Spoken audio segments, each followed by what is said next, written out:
রিমিকে বললাম আমার সাথে একটু জল ভরতে চল না, কিছুতেই এলো না।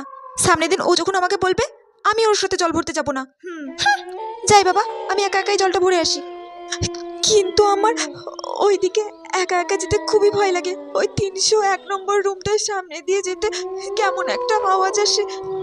ওই রুমের সামনে রাম রাম বলতে বলতে চলে যাব। হ্যাঁ, ওই তো রুমের সামনে চলে এসেছি।